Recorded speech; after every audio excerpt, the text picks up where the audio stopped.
천국의 족보 세미나 다니엘과 요한계시록입니다. 세계 선교 한국 자유통일로 다시 일어난다. 오늘은 세 번째 영상입니다. 저 영상을 처음 들어오신 분들은 채널 재생 목록에 들어가셔서 앞에 이 본 메인 주제와 관련해서 먼저 올려놓은 영상들이 있습니다. 그 영상을 꼭 연결해서 보시기를 바랍니다. 그래야 오늘의 강의도 이해하시는데 도움이 되실 것입니다. 오늘의 영상은 동방에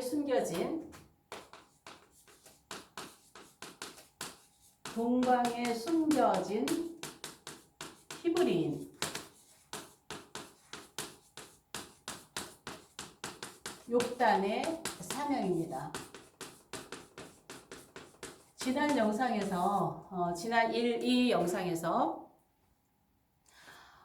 창세기 10장 32절의 나님과 창세기 10장 25절의 나님에 대해서 앞에 영상에서 말씀을 드렸습니다. 그래서 창세기 10장 32절의 나님은 노아의 자손들이 세계로 퍼져나간 말씀에 관해서 나눔이고, 창세기 10장 25절은 에벨이 벨렉과 욕단 두 아들을 낳고 세상이 나뉘었다라는 것이에요.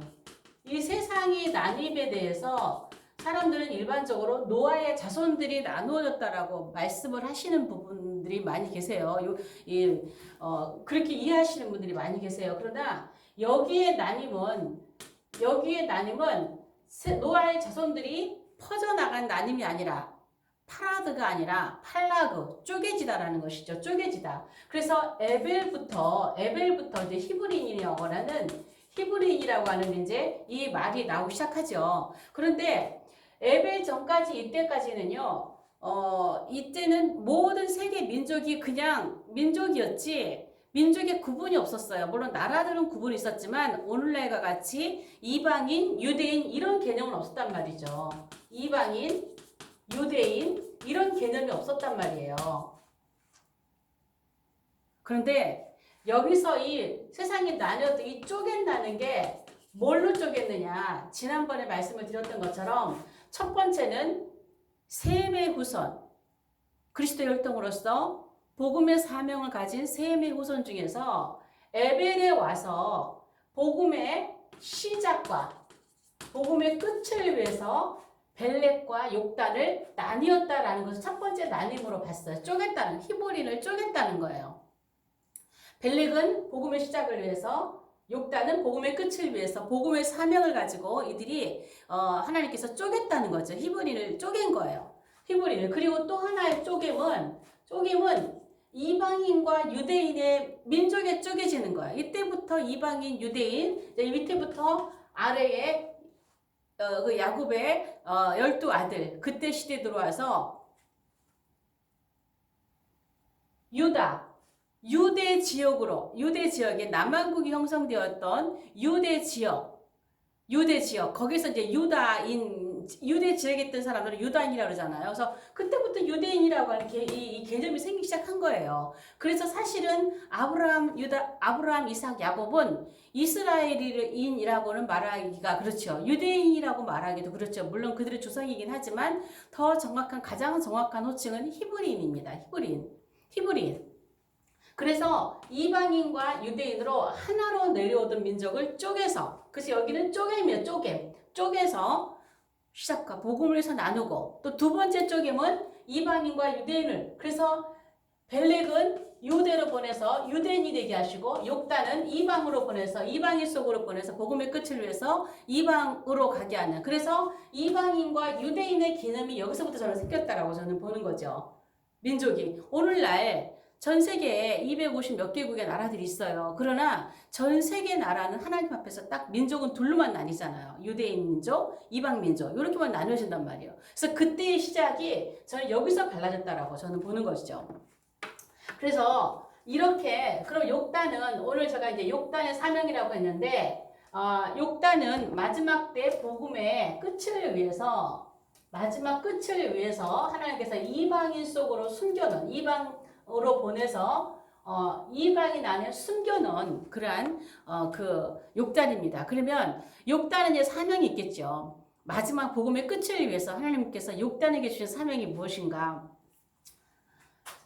자, 욕단에 자, 이름 속에 사명이 있습니다. 이름 속에 사명이 있어요. 자, 욕단의 이름의 사명이 뭐냐면은 그가 작아질 것이다예요. 작아질 것이다. 욕단의 이름의 뜻이 작아질 것이에요. 근데 자녀를 낳고 왜 이왕이면 너는 커질 것이다 이렇게 하지 않고 이 자녀의 이름에게 그가 작아질 것이다 라는 이름을 주었을까요? 우리가 잘 알듯이 구약에 보면 그 이름 안에 사명이 있잖아. 예수님의 이름도 사명이 있잖아요. 자기 백성을 죄에서 구원할 사명. 그래서 그 이름에 그 사명을 부여하는 것이 그 사람의 이름이란 말이에요. 그런데 욕단에게는 작아질 것이다 라는 거예요. 그러면 욕단이 작아져서 뭔가 하는 일이 있어요. 그러면 제가 첫 시간부터 말씀드렸던 것처럼 욕단은 복음을 위한 사명에서 끝을 맡았으니까, 그러니까 벨렉은 복음의 시작을 맡았고 욕단은 복음의 끝을 맡았으니까 복음의 끝이 언제? 작아질 때라는 거예요. 그러면 이 작아질 것이다 그러면요, 어떻게 이 처음에는 뭐였다는 거예요? 처음에는 컸다예요. 컸다. 처음에 컸어요. 좀 컸다니까 좀 이상한데, 욕단이 처음부터 작은 게 아니에요. 엄청 컸어요. 처음엔 컸는데 욕단이 사명이 비로소 감당해야 할 시기는 언제냐? 작아질 것이라는 거예요. 작아질 것. 그래서 제가 앞에서도 올렸던 영상들 가운데서도 욕단은 대한민국이다라고 그랬어요. 그러한 그 결론을 가지고 올렸던 영상들이 많이 있죠. 그러면 이 욕단은요, 시작은 컸어요. 시작은 컸는데 작아져야 욕단의 사명이 비로소 온다면, 이것을 우리가 대한민국으로 비유해 볼 때요, 고조선이란 말이에요. 고조선. 이 고조선이 얼마나 컸나요? 지금 현재 중국 땅이 모두가 우리 한족의 땅이라고 그러잖아요. 예전에 세미나 오신 분 가운데 한 분이 역사적으로 좀 지식이 해박한 분이 계셨어요. 근데 그분이 말씀하시기를 중국에 차이나라는 게 없었다는 것이죠. 지금 차이나라는 그 땅이 없었다는 거예요. 다 우리 한민족 땅이라는 거예요. 엄청나게 컸던 그 땅이라는 거예요. 지금 이 중국의 그 넓은 그 땅에 꼬랑지처럼 붙어가지고 대한민국이 차이나가 왜 차이나냐, 우리 땅하고 여기 너무 차이가 나서 차이나다, 우스운 얘기를 하는데요. 어쨌든 우리 그 북쪽의 그 모든 땅들이 우리 한족의 땅이었다라는 것이죠. 우리 한민족의 땅이었다는 거예요. 그러나 그때가 고조선이에요. 당군께서 나라를 건설하실 때, 건국하실 때 이때 엄청 큰 땅이었단 말이에요. 이 욕단이 동으로 이동을 해서, 그런데 이것이 가장 작아진 때가 언제냐? 대한민국이에요. 대한민국이 이 한반도 땅, 이 한민족 땅 가운데서 땅덩어리가 가장 작아진 때가 대한민국입니다. 그래서 대한민국이 욕단의 사명을 감당하는 시기가 저는 대한민국이라고 말씀을 드리는 겁니다. 그러면 욕단이 성경에 보면은요, 이 욕단을 기록하고 있죠. 자, 욕단은요, 이동 경로를 얘기하고 있어요. 자, 이동 경로를 기록하고 기록 후에 사라져요. 성경에서. 이걸 제가 숨겨놨다고 얘기합니다. 숨겨짐.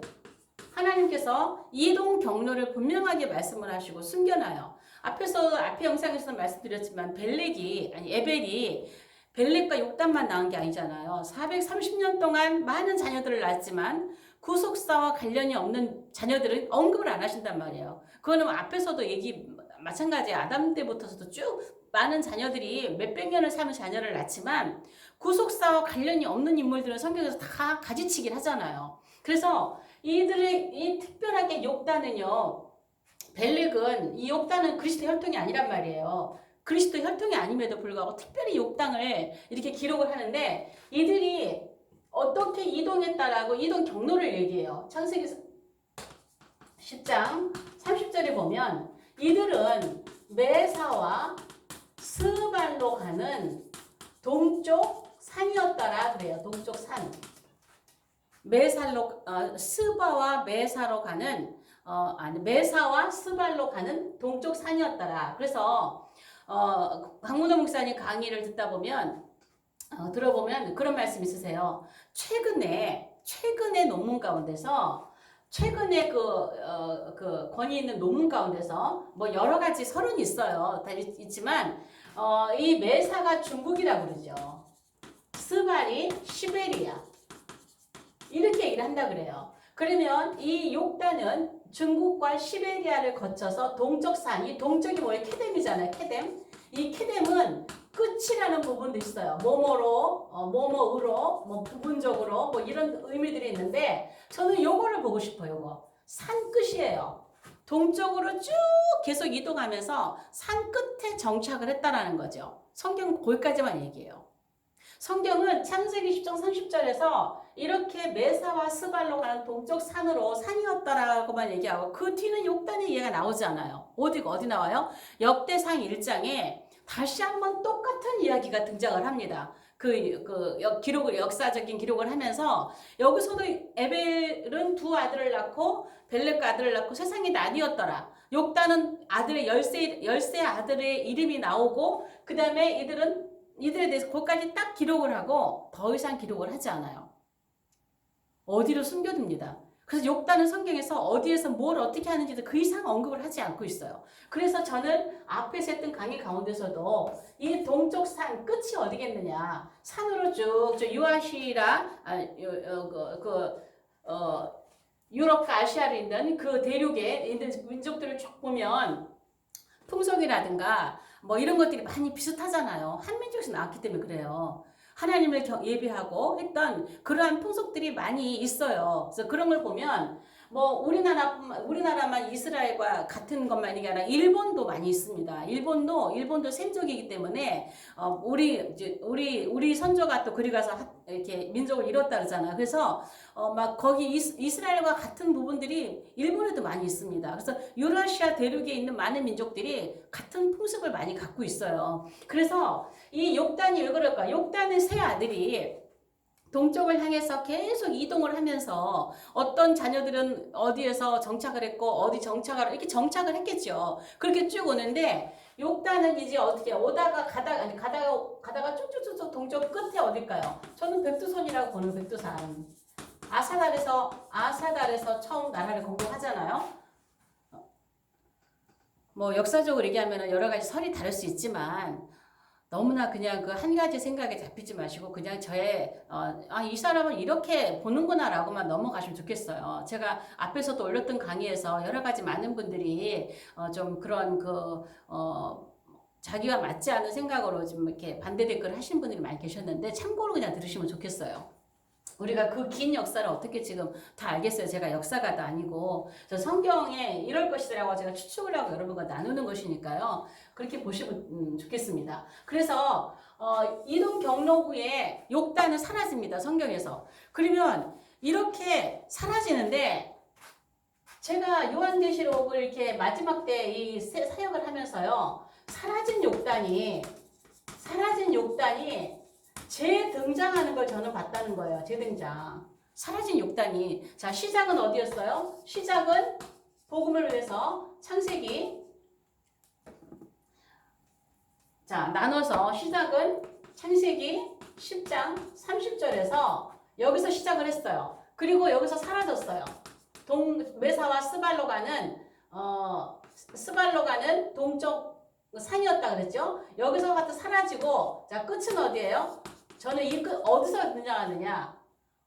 이들이 사라졌던 욕단이 시작했으면 끝이 있잖아요. 성경은 항상 시작했으면 끝이 있단 말이에요. 그러면 저는 요한계시록 하다 보니까 계시록, 자, 복음의 끝을 위해서 어디에 등장한다고 하냐? 계시록 16장 12절에 보면은요, 동방의 왕들이 나와요. 동방의 왕들.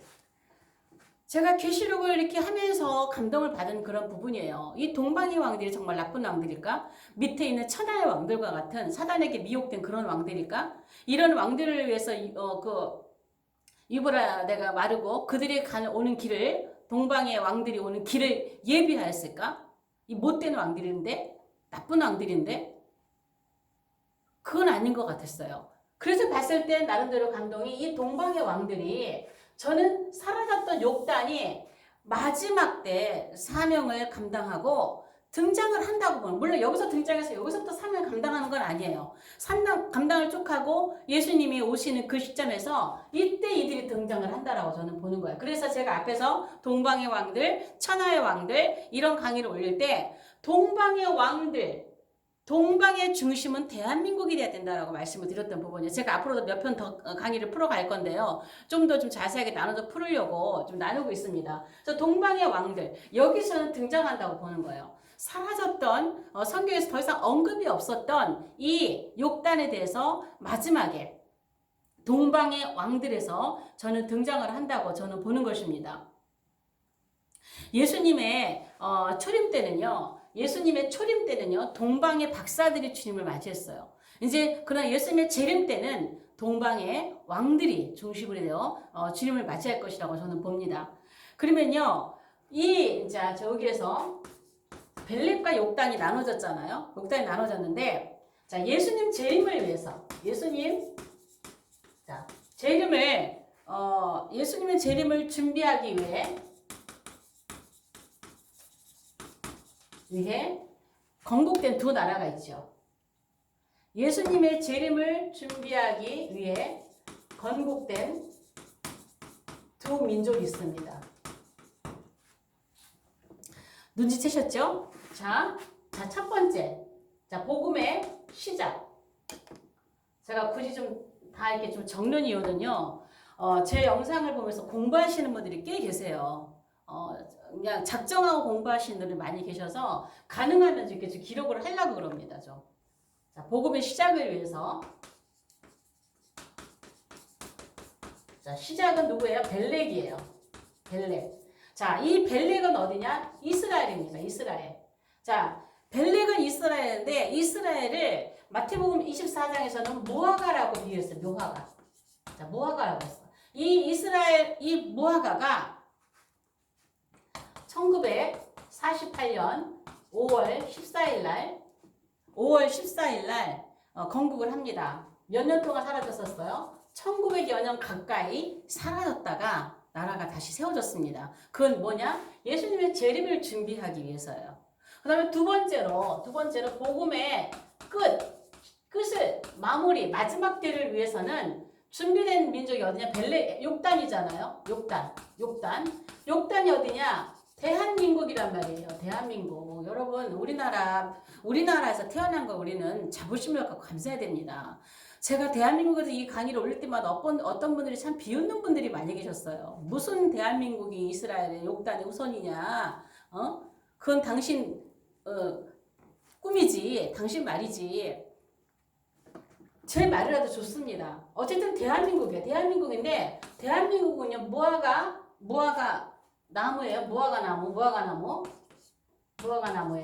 그 다음에 욕단은요, 무화과 나무가 아니라 모든 나무들 중에 하나입니다. 모든 나무들. 자, 무화과는 유대인이요, 유대의 이스라엘이요, 모든 나무들은 이방 나라들을 가르쳐요. 자, 마태는 유대인을 대상으로 1차 독자를 대상으로 기록을 했기 때문에 무화과 나무는 이스라엘만 얘기를 했어요. 그러나 누가는 이방인이기 때문에 이방인이기 때문에 이 모든 나라들은 이방 나라들을 얘기를 하고 있어요. 그래서 2차 대전 이후에 이 이스라엘이 건국이 되고 2차 대전 이후에 모든 나무들, 많은 이방 나라들이 세워져요. 건국을 한단 말이에요. 근데 그 모든 나무들, 그래서 누가복음에는 모든 무화과 나무 이야기도 하고 모든 나무 이야기도 같이 나오는 거예요. 자, 이 무화과 나무 중에 하나인 이방 민족에 숨겨진 욕단입니다. 이 욕단은 어떻게 해요? 이 욕단도 1948년 8월 15일 날 건국이 되죠.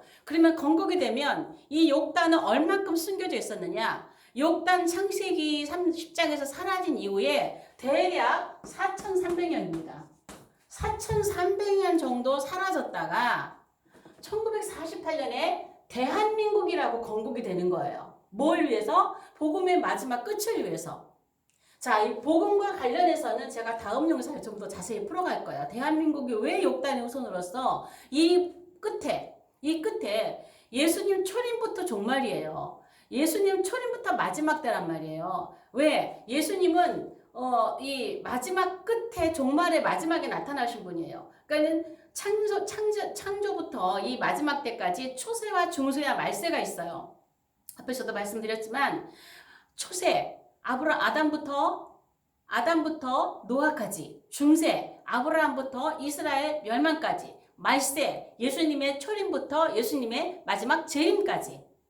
그래서 마지막 끝에 나타난 마지막 끝에 나타나셨다고 하잖아요. 예수님께서. 그러면 이 대한민국도 마지막 끝에 말세 지말의 끝에 이때 등장해서 마지막 복음을 준비하는 그러한 나라로 하나님께서 세우셨다는 것이죠. 그래서 이방인 속에 순교는 히브리인입니다. 그러니까 대한민국은 제2의 이스라엘이 아니에요. 제2의 더 엄격히 말하면 제2의 히브리인이라고 볼 수가 있는 것이죠.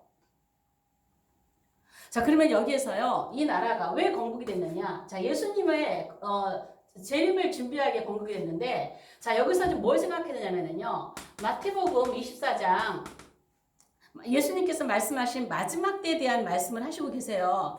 마태복음 24장에 보면은요, 무슨 말씀이냐면은 32절에 35절에 보면, 31절에 35절에 보면, 이 세대가 지나기 전에 이 모든 일이 다 이루리라. 자, 이 말씀이 굉장히 중요한 말씀이죠. 제가 이 영상 앞에서 좀 다루었던 영상인데, 이 세대가 이 말씀이 언제 하신 말씀이냐면 마태복음 24장에 마지막 끝에 대한 말씀, 마지막 7년 다니엘이 말한 바 이렇게 해서 우상이 세워지면 도망가라, 후 3년 반까지 이야기를 다 끝내놓고 하신 말씀이에요. 예수님 지상 재림까지 말씀을 다 하시고 이 하신 말씀이에요. 지상 재림까지 다 말씀하시고 하늘의 천군 천사들과 함께 나팔소리와 더불어 주님이 이 땅에 오시는 그것까지 말씀 다 끝내놓고 이 모든 일이, 그러니까 여기서 말하는 이 모든 일은요, 마지막 7년 다 포함이란 말이에요. 그리고 다 이룰 것인데 내 말은 절대 떨어지지 않는다. 내 말은 절대 떨어지지, 반드시 이룬다고 말씀하세요. 그래서 이 모든 일, 이 세대, 근데 이거 언제 일어나? 이 세대가 지나가기 전에, 자, 이 세대를 언제로 하느냐? 무화과 나무가 다시 건국된 이 세대로부터 1948년 이때로부터 이 한 세대가 지나가기 전에, 이 세대가 지나가기 전에 이 모든 일이 다 이루리라. 그러면 이 세대를 몇 년으로 보느냐가 문제인데 1948년부터 100년으로 보시는 분이 계시고, 한 세대를, 이 세대를 100년으로 보시는 분이 계시고, 어떤 분은 120년, 이렇게까지 본다 그랬죠. 그래서 저는 이것도 앞에서 올린 영상에서 나는 120년도 허용한다 그랬어요. 120년까지도. 그래서 만약에 예수님께서 말씀하신 이 세대가 지나가기 전에 이 모든 일이 다 이루어지면 예수님 재림이거든요. 예수님 재림. 자, 예수님의 재림의 시점을 보면 100년이라고 보면은 2048년이에요. 120년을 보면은요, 2068년이에요. 여러분, 유튜브 같은 데 보면 2026년이 휴거한다, 뭐 한다, 이런 말씀에 속지 마세요. 그런 휴거를 지금 날짜 말할 수 없어요. 제가 앞에서도 말씀 올렸지만, 휴거의 정확한 것은 7년에 들어가야 돼요. 7년이 시작돼야 그 정확한 시기를 알 수 있지, 지금은 결코 알 수 없습니다. 자, 그러면 만약에 이 세대가 요거를 100년으로 봤을 때 2048년, 2068년이에요. 그러면 이 2068년이 또 가능한 게 뭐냐면요, 예루살렘 수도 선언이 2017년이었죠. 여기에다가 유대인의 희년 50년을 플러스되면 이때 예수님이 재림한다고 말씀하신 분들이 계세요. 이게 몇 년이에요? 2067년이에요. 자, 2067년 비슷하죠? 가깝죠? 저는 이 세대를 120년까지도 저는 봅니다. 그러면은요, 자, 예수님께서 오신다라고 하는 그 연도가 언제일 수 있냐면 100년이라면 48년이요. 120년이라면 한 세대가 2068년이에요. 그렇다고 제가 이때 옵니다, 정확하게 말할 수는 없어요. 아직 7년이 시작되지 않았기 때문에 여기까지 볼 수 있다라는 거예요. 그래서 대한민국이 핵폭탄이 터져가지고 망하네, 전쟁이 뭐하네, 그럴 수 없습니다. 저는 대한민국에서 핵전쟁이 일어나지 않을 거란 말씀했어요. 왜? 대한민국 사라지면 안 돼요. 복음 때문에. 이스라엘이 지금까지 사라지지 않은 것처럼 이 대한민국 한국 땅이, 이 땅이 한반도 땅이 사라지면 안 된단 말이에요. 성경에 제가 풀고 있는 계시록에 의해서라면. 그래서 이렇게 하는데, 자, 이렇게 예수님의 제가 한 세대를 120년까지 보는 이유는 제가 이 부분은 제가 다음 영상에 좀 더 다룰 겁니다. 이 부분은 대한민국 관련한 이 부분은 조금 더 다룰 거예요. 이 두 나라가 다 사라졌다가 다시 나왔는데요. 대한민국이 이 마지막 때 사명을 감당하려면은 앞으로 30년에서 한 50년 정도는 더 시간이 필요한데 그 안에 대한민국은 엄청난 부흥을 이룰 겁니다. 우리가 지금 굉장히 어려운 시기를 벗어나고 있는데 뭘 위해서? 복음을 위해서. 이 대한민국 관련해서는 제가 다음 영상에 또 한 번 다룰 겁니다. 또 한 번 좀 더 자세하게 다루고 오늘은 이 욕단이 마지막 복음의 끝을 위해서 건국되었다고 하는. 그래서 이 두 나라는 어때요? 유일하게 세계 2차전 이후에 많이 건국된 나라들이 있거든요. 세계 2차전 이후에 건국된 나라 중에서 유일하게 세계 경제 강국이 됐어요. 세계 경제 강국. 이 두 나라는 유일하게 2차 대전 이후에 모든 나라들이 많이 나라들이 건국이 됐지만 세워지고 했지만 이 두 나라만큼 강력하게 나라들이 부강해진 나라들은 없다라는 거예요. 뭐 때문에 그럴까요? 복음 때문에 그래요. 이제 마지막 예수님의 재림을 준비하고 나아야 할, 지금 유대인들이 지금 예수님 영접하지 않지만요. 이들은 마지막 때 이제 이 끝에 가서 사명을 감당하게 됩니다. 자, 이 두 나라는요, 이 이스라엘은요, 이스라엘은 제가 이거 적을 때가 이 이스라엘은요, 어디서 여기도 좀 두 나라가 둘 다 제사장 국가예요. 이스라엘도 제사장 국가고 대한민국도 제사장 국가예요. 그럼 이스라엘은 이 제사장 국가의 사명을 어디서 감당하느냐? 전 세계 모든 사람들을 복음 안에 들어오게 하는 그 제사장 국가의 사명은요. 메시아 왕국 가야 돼요. 메시아 왕국. 그래서 후삼연방 끝에 이 민족이 다 돌아와서 하나님 앞에 돌아와서 마지막 씨가 천년왕국에 몸을 갖고 들어가는 씨들이 있죠. 그들이 들어가서 메시아 왕국에 들어가서 이들은 세계 선교의 사명 요 사명을 완수합니다. 이 땅은요, 이 유대인들은 이 땅에서는요, 말씀을 완수해요. 하나님의 말씀을 완벽하게 가지고 있어요. 말씀을 완벽하게 가지고 있지만 세계 선교 사명은 감당하지 못합니다. 그러나 어디 가서요? 출애굽기 19장에서 제사장 국가로 부름받은 이 메시아 왕국, 이 이스라엘은 마지막 후삼년 끝에 정말 그때 하나님 앞에 돌아와서 예수님이 재림하기 직전에 돌아와서 메시아 왕국의 육체를 가지고 많은 신들이 들어가서 뭐 이방인들 들어가지만 세계 그 천년왕국에서 태어나는 많은 후손들을 전 세계에 복음을 전하는 그런 제사장 국가로 사명을 감당한단 말이에요. 반면에 이 대한민국은요, 메시아 왕국에서 제사장 국가를 사명을 감당하는 게 아니고 아담의 나라. 지금 우리가 사는 나라가 아담의 나라예요. 아담의 나라에서 선교 사명을 완수를 해요. 그런데 뭐가 약해요? 말씀은 약해요. 말씀은 유대인만큼 강력하게 가지고 있지 않아요.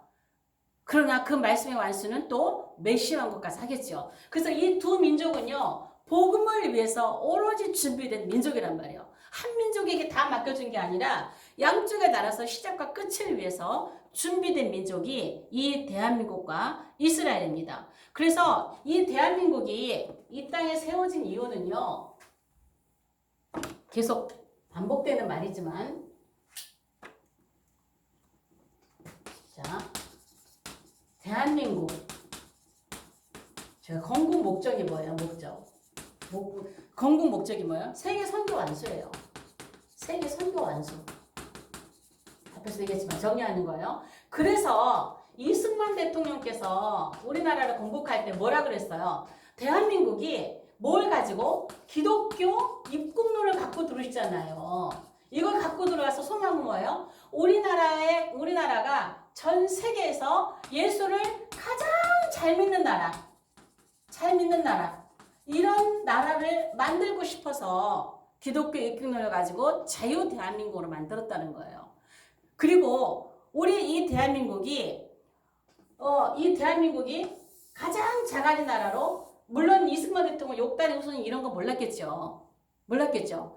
이 건국 대통령께서 예수를 가장 잘 믿는 나라로 만들기 위해서 기독교 입국론을 가지고 온 거예요. 그러면은 대한민국이 이 건국된 목적이 뭐예요? 욕단의 사명을 이루기 위해서죠. 욕단. 뭐예요? 그가 작아질 것이다. 작아졌잖아요. 남북으로 잘라져가 작아졌잖아요. 가장 작아졌잖아요. 그러면 이 작아질 때가 드디어 사명 감당하는 때라는 거예요. 이 작아질 때가. 이때가 사명을 감당하는 때예요. 그래서 우리나라가 전 세계에서 가장 짧은 시간에 경제 부강을 이루었어요. 가장 짧은 시간에 왜 경제 부강을 이루겠을까요? 복음 때문에요. 그러면서 우리나라가 가장 빠른 시간에 기독교가 가장 발전됐고 폭풍 성장을 했고 폭풍 제3계 선교를 하게 된 거예요. 왜? 욕단의 사명 때문에. 그래서 대한민국은 건국이 된 겁니다. 목적이. 그래서 대한민국은 제가 앞에서 히브리 어근에 말했던 것처럼 대한민국 욕단은 히브리입니다. 그리고 그 에벨 두 족장이라 그랬죠. 두 족장 중에 하나는 대한민국 욕단입니다. 또 이들은 마주보고 있다 그랬죠. 어디서 마주보냐? 동쪽 끝에서 서쪽 끝에 형을 마주보고 있는 거예요. 또 이들은 강을 건너가야 된다 그랬어요. 어디? 유브라데 강. 언제? 동방의 왕들로 마지막 때 동방의 왕들로 에서 유브라데 강을 이때 건너는 거예요. 유브라데를. 벨릭은 언제 건넜어요? 시작할 때 건넙니다. 시작할 때. 자, 그래서 또 다음 영상에서 이어서 좀 더 나누도록 하겠습니다. 자, 오늘 영상은 여기까지 하겠습니다. 영상이 좋으시면 좋아요, 구독, 공유, 채널 속에 댓글로 응원해 주시면 감사하겠습니다. 제가 지난 영상에서 이 주제를 끝으로 정규적인 영상을 올리지 않겠다 했더니 구독자들이 좀 나가시는 것 같아요. 여러분들 나가시지 말고 계셔야 이 영상이 좀 다른 데로 많이 다른 사람들에게 이렇게 퍼지게 되고 알려지게 돼요. 그래서 제가 영상을 통해서 수익을 창출하는 그런 영상은 아니지만 영상이 좀 많이 알려져 사람들에게 이 채널을 좀 알게 해야 되니까 나가지 마시고 다른 분들에게 이 채널을 좀 소개해 주시고 그렇게 해주시면 좋겠습니다. 다음 영상에서 뵙겠습니다.